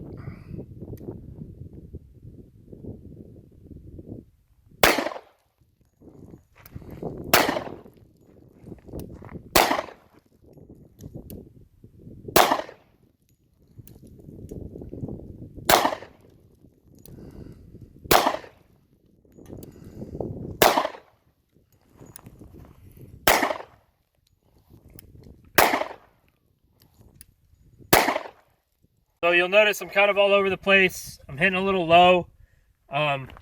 This was like my second shot after the double action, which is partially flinch just from the firmer trigger, and partially from these high-vis sights, which are not as good as the sights they originally put on these. Well, also, almost, whether it's real or definitely imagined, it just seems like that sight radius, everything's a little truncated or not as pleasant as we had. It's a smaller gun. Okay. This is a compact size versus a full size. They do not make this in the 9mm full size length. They only made these in these compact sizes. Okay. Yeah, that was just, I mean, between shooting both of them, that was just night and day, man. That was not as awesome. Yeah, I mean, it's not a 9mm. It's been redesigned and tweaked a little bit by Carr for saving money and making them a little more mass producible, a little cheaper. I mean, it's not a bad gun. You could definitely see it because it is a smaller, compact size gun. Well, I mean, and we're still getting that combat effective zone. It's just if I had other options that we shot today available to me, I would definitely take them as opposed to this. Not that this is like the last thing in the world, but I don't know. I'm just not feeling this one as much as like anything else. No, I feel you. And just, so when I bought my M1 Garand, this was at the store at the same time. And I was a little flush with cash. So I bought the Garand and I bought this because it was another Jericho. It is made in Israel and it is steel frame. And at the time it was the only gun I had with a rail. So that was another reason for me to pick it up. Okay, so we got Range Chris's 1911 with some family history here. Why don't you go ahead and explain? So my great uncle was in the United States Army Air Corps before we had an Air Force during World War II.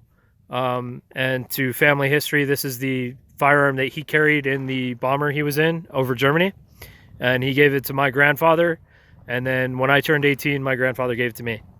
So out of like any gun that you own, this gets the most love and care and attention. It's literally priceless. This is a Colt, not a serious vintage or an A1 or a 1911 collector, but I know enough to know it looks like we are parts matching. We're probably at least 85 to 95% finished, depending on who's judging. So this is just a joy to be able to shoot something like this. We are going to notice the sights here. They're pretty minimalistic. We have a very small front and just a very basic rear. So at the end of the day, this is going to take some work, just making sure we can hit. Loading it the old school, like World War II doctrine, is that we would place our thumb on the hammer spur as we load in the mag, drop the slide just in case you have an issue that you saved yourself, and then put it on safe. So now that we kind of got that out of the way, let's go ahead and shoot it. On an older 1911 like this, when there's not really a safety to ride on top of, I actually choose to do that method of holding my other thumb down I already know I'm going to get hit pretty bad because we don't have a beaver tail. A standard one, standard grip safety tends to beat me up on a 1911, but let's just send it.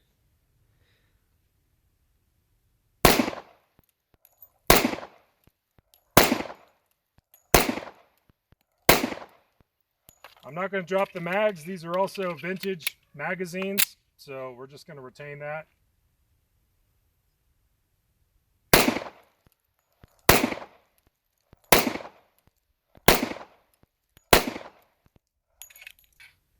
Okay, so a couple things to talk about. First of all, we are combat effective.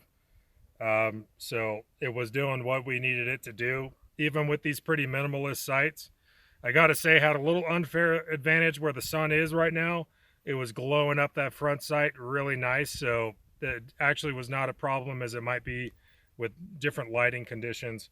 Also, you can see what happens when I shoot a standard 1911 with a standard grip safety. That thing does not take long, and that is not a good time. So thankfully we have the modern beaver tail grip safety. Overall, man, this thing is a joy to shoot. Unfortunately, you know, when you look at a gun like this, you're just going back in time to a period of American craftsmanship that unfortunately it's still around, but you need to find it, and you're going to pay a lot for it. So just outstanding for what it was, and you know, properly made, properly taken care of, and lubricated. These guns are going to run, and you can still get things done even with old sights like that. So definitely giving it a thumbs up.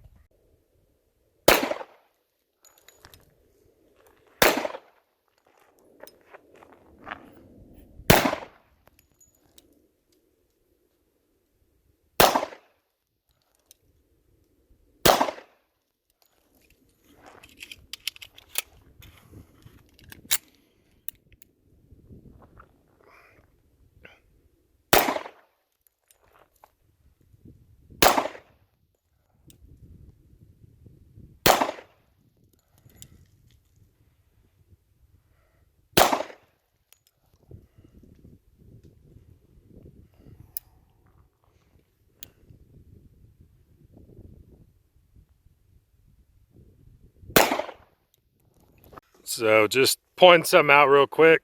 The gun that was made coming on pretty soon here, almost a century ago, is the gun that still to this day just runs compared to the Kimber. We had some challenges. Also using original magazines too. That is quite something. But anyway. So I've talked to a lot of vets, you know, those who are still with us, about qualifying with the M1911 when they were in. And according to them, a lot of them, this is impossible. You should not be able to do this with this gun. The sights are too bad. The trigger is too short.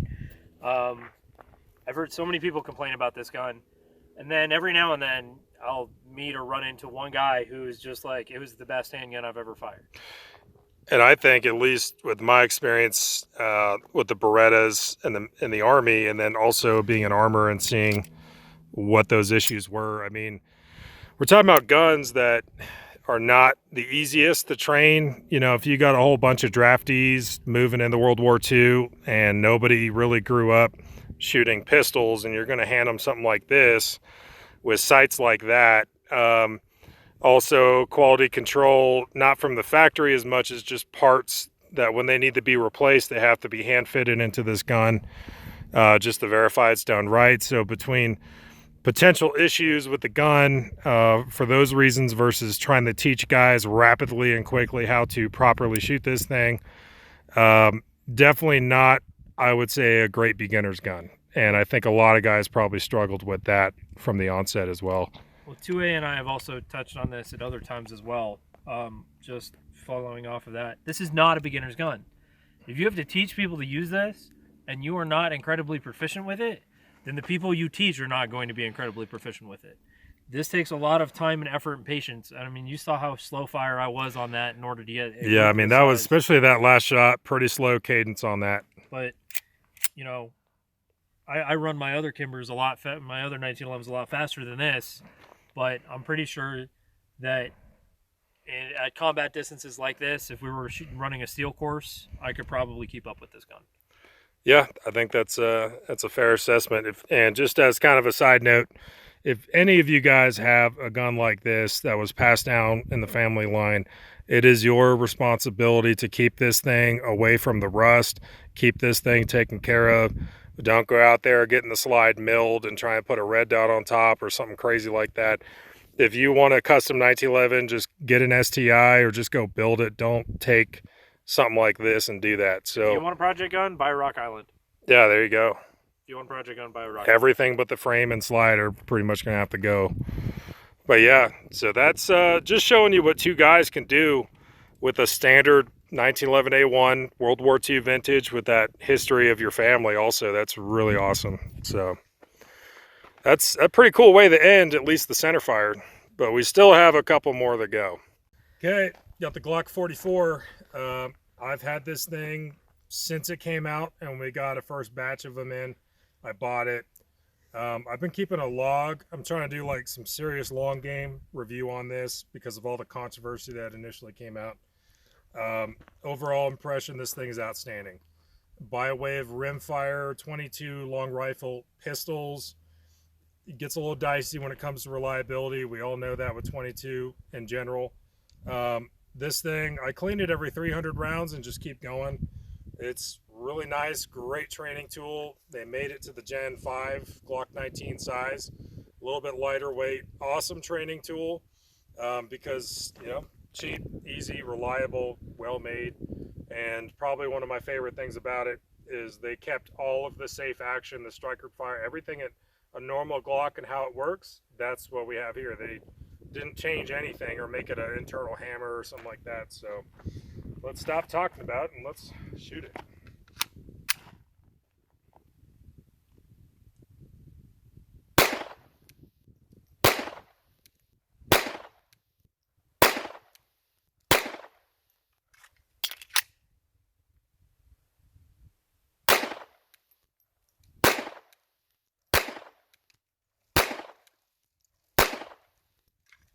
Okay, so 7 yards, not bad. I did have one flyer. I felt that kind of go to the right. The rest of them, everything is kind of doing what it's supposed to.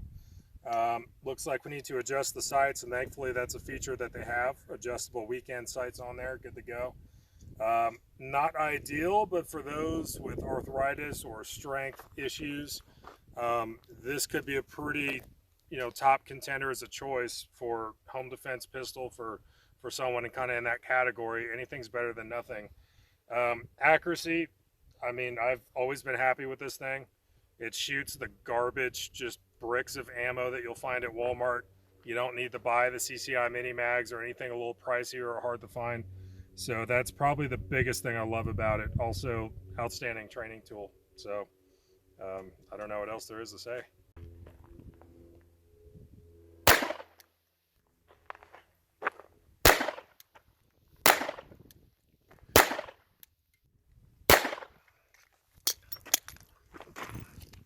Stuff happens. Don't fumble your reloads.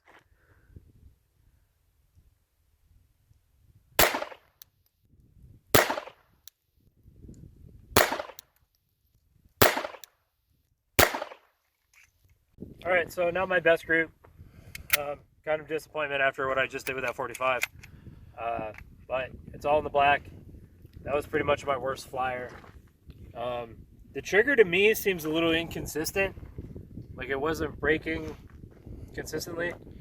I don't know if you get that at all, but I don't.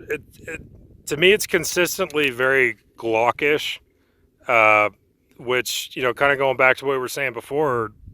You with Glocks, you're going to have a better time just being more accustomed to shooting them, and I think that's part of what's going on here. But entirely possible. I just didn't feel like it was super consistent for me, but. I mean, end result is I'm all within the black. It's all relatively tight. Can't really complain. Not a bad little gun. Just not for me. Okay, fair enough. All right, next up, Ruger SR22. I've had this thing for about 4 years now. This thing just eats through any ammunition, just like the Glock 44. You don't need the CCI mini mags or anything expensive, which I love that in a 22. I love this gun because the trigger is awful. And if you can master this gun, the trigger, and specifically the reset this has, you are pretty much going to be set on any other pistol that you want to jump to. Also, this one, you can just shoot it with the exposed hammer, just single action, just like that. You can actually do practice for double single action if you get into, a gun you're training for that works that way. So pretty nice as a training gun. Not so great on the reset, but it's been a couple months since I shot it, so let's see. And I'm just going to shoot it as a recreational gun.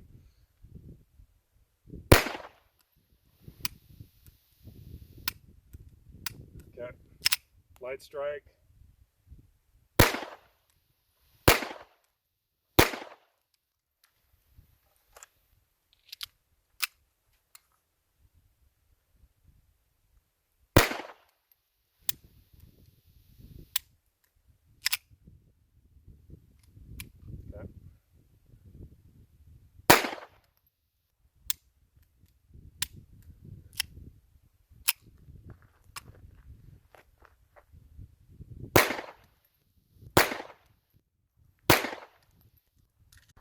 So real quick on all those light strikes we were getting from the same box of ammo that the Glock 44 ran without a problem.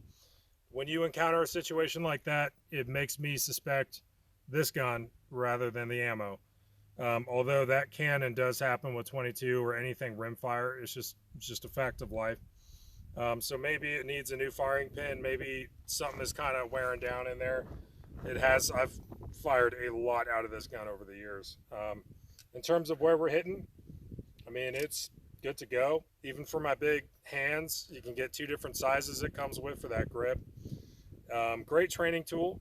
This could potentially also be a candidate for, arthritis in the hands, or very, trying to stay away from high recoil as potentially a defensive gun if that's what someone needs.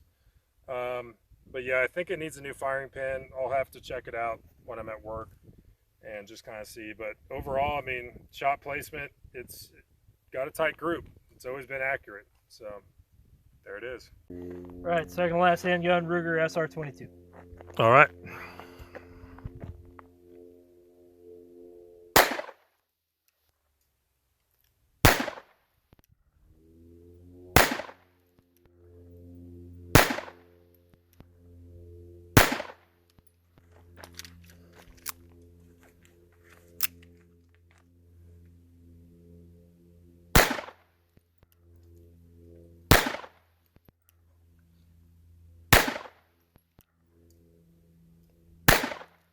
That was a flyer. Yeah, kind of interesting. No light strikes on that. So 2 flyers. I had no light strikes and no malfunctions. So I wish this had been my 1911 instead of the SR22. So having 100% reliability. We both had failures today. They're mechanical things. They fail. It happens. It's not indicative of any kind of type of firearm. It's not all SR22s. I mean, maybe sometimes you could say it might actually be. Sometimes. You could, but sometimes it's just ammo. Yeah, especially 22s, rimfire. It's not the sure bet ignition system for a cartridge. So you're always going to kind of get what you're going to get with rimfire, but I'm glad it worked out. So this thing's incredibly lightweight. I loosened my grip up just a little bit, and that's where these 2 came from. I've always liked the SR22. We had one on the rental wall way back in the day. If you are any kind of instructor or you teach people, I would highly recommend getting one, especially if people have a flinch or, just recoil control problems where they're just fighting the gun the whole time. Just put a couple hundred rounds through an SR22, and that should definitely help with that problem. It's a really good gun to learn on. It's small, compact. They're not too expensive. I really don't have anything bad to say about the SR22. It's a fantastic little firearm. Yeah, I've definitely There are dozens and dozens of people that I've trained over the years with that gun. Incredible asset if you're an instructor. So yeah, good to go. All right, Tuay, so what's the last thing we're shooting here today? All right, so thanks to the amazing laws that we have on the books and the bureaucracy that is the ATF, according to them, legally, this is our last pistol. This is a pistol by law. This is not a stock. This is actually a brace that is on this pistol. We do have a 10.5-inch barrel. At the time of filming this, braces are still legal. Making contact with the shoulder does not constitute remanufacturing it into an unlawful short-barreled rifle. So thanks to the 1934 NFA and all this other stuff going on, this is a pistol. So we thought we'd want to include it into the running here.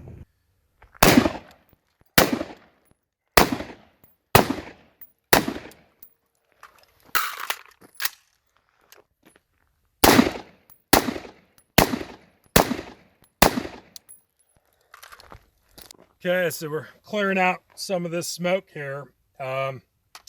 Definitely more viable for sure. We definitely had some pretty powerful rounds going down range compared to 9 or 22 or anything else except for the 357 or the 44 mag. We can see shot placement, definitely combat effective. I also wanted to take this moment to kind of talk real quick about holdovers. I was putting the red dot up here and all the rounds are going low, and that's because this has a 50-yard zero, and before we get the 50 yards, we're just physically going to be shooting low, that the red dot is this high over the bore itself. So if we are going to be using this type of handgun in your house, then just make sure as a home defense thing that you put in the reps, you put in the practice of knowing those holdovers and knowing that you're probably going to be hitting low at really close range. Other than that, AR pistol, good to go. Definitely recommended in terms of someone who may have trouble actually placing good shots with a handgun, traditional style handgun out there, versus something that they could actually cradle up on and be more effective and place more effective shots. Something like this could be something to look into for sure. But so yeah, we decided to get a little crazy with the cheese whiz on this one.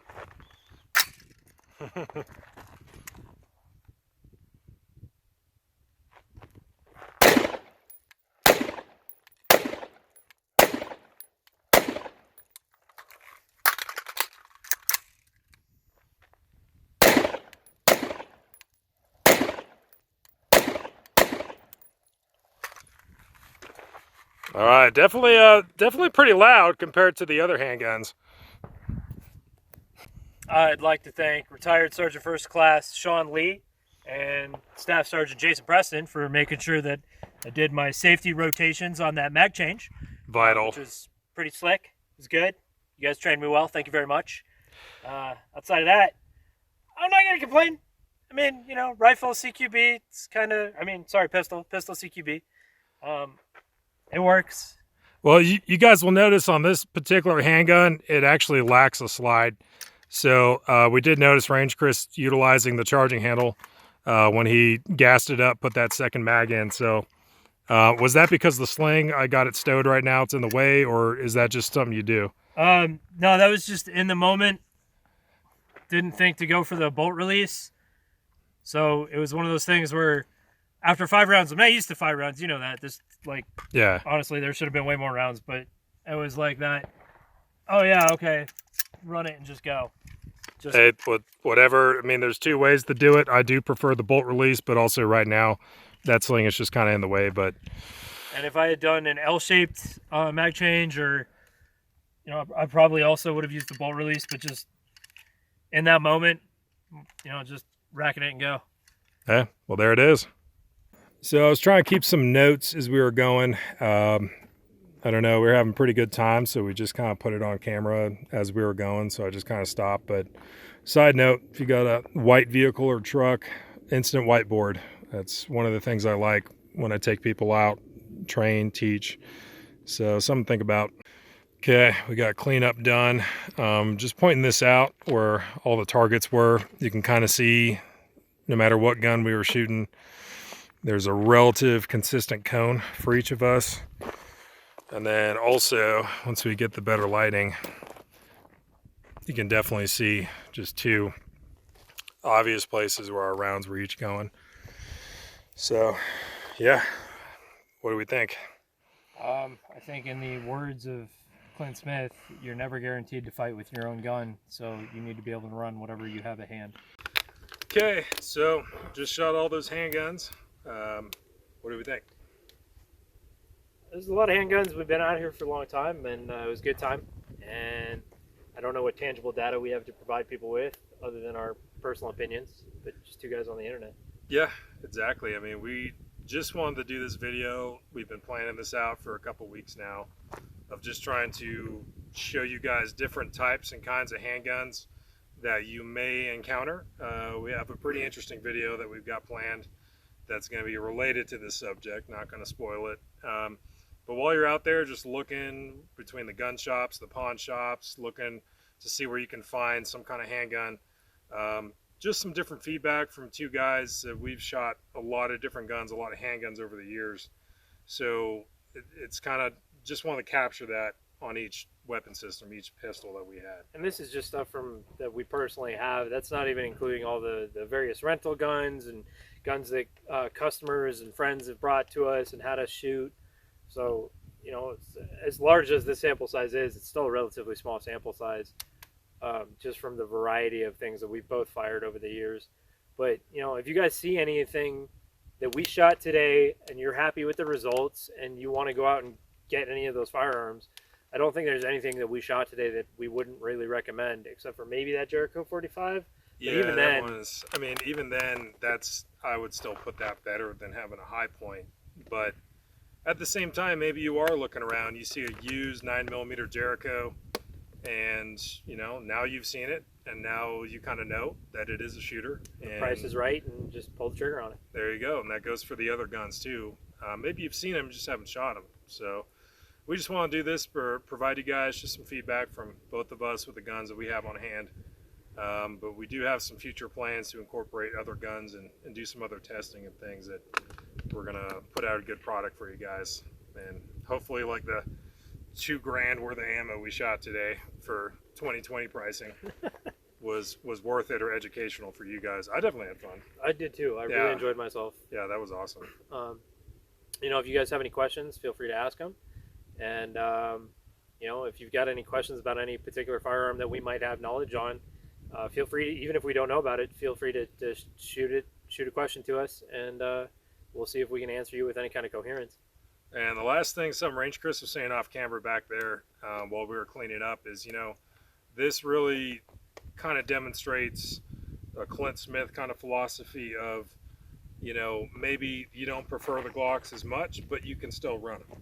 Maybe you don't like the Berettas, maybe you don't like this or that, but we could still run them. And there is value in building up some skill sets with different pistols. Maybe it's not the guns you own, maybe it's not your everyday carry, but having some pretty widespread of familiarization on how these different types and kinds of handguns work and how they're going to feel and how to actually run them. I think definitely our revolver game should, you know, really could stand to be improved. Reloads need work, trigger pull needs work.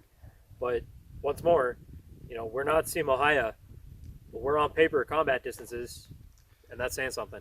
Yeah, so we appreciate you guys for watching, and stay tuned for more.